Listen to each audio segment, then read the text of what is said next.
E comecei a pensar que a gente também tem outra questão, e é uma questão que no espanhol já está muito mais avançados esses estudos, sobre linguagem inclusiva, né? O espanhol, assim como o português, é uma língua com marcadores de gênero, né? Todas as palavras estão no masculino e no feminino, quase todas são no masculino e no feminino, e a gente tem uma linguagem que reforça muito o sexismo e o machismo, né? Então, a linguagem inclusiva, ela busca atenuar um pouco esse machismo, esse sexismo que a gente tem, e que através da linguagem, de uma mudança de você construir frases, tirando esse masculino genérico, né? Tirando construções que reforçam o machismo e o sexismo, a gente, a partir dessa construção da linguagem, a gente muda a maneira da gente pensar também.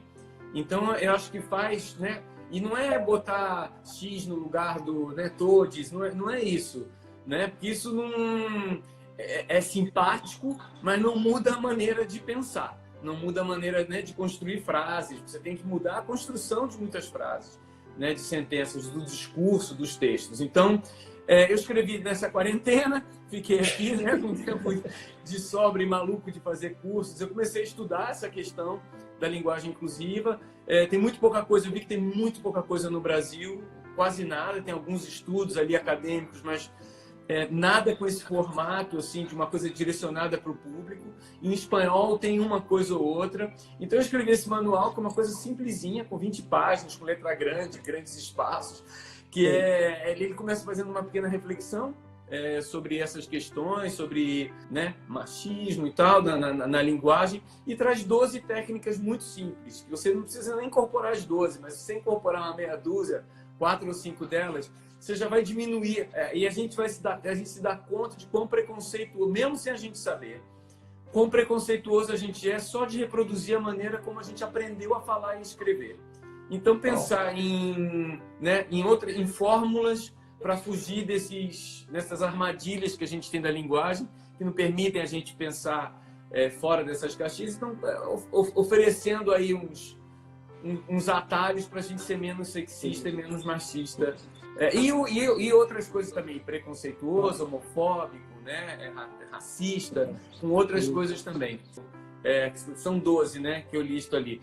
O número 1 é a gente parar de usar homem como sinônimo de humanidade. Simples assim. Então, quando a gente fala o homem chegou à Lua, a gente está falando que o homem chegou à Lua, né? E o homem não é o homem, é a humanidade. É o mais básico e o primeiro.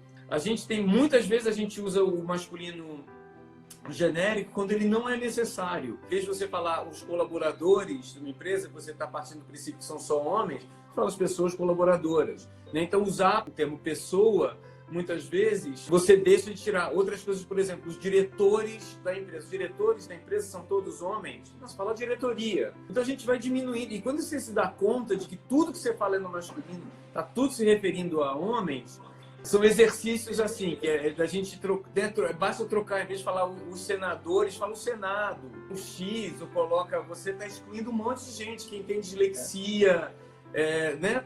Várias pessoas que não conseguem entender o que é aquilo que está escrito, quem tem baixa letramento, as pessoas, né? Você exclui essas pessoas. Então, o ideal é a gente usar isso que eu falei, o ideal é a gente usar a norma padrão da língua e tentar reconstruir o discurso. Sim. Dá um pouco mais de trabalho, mas é mais efetivo.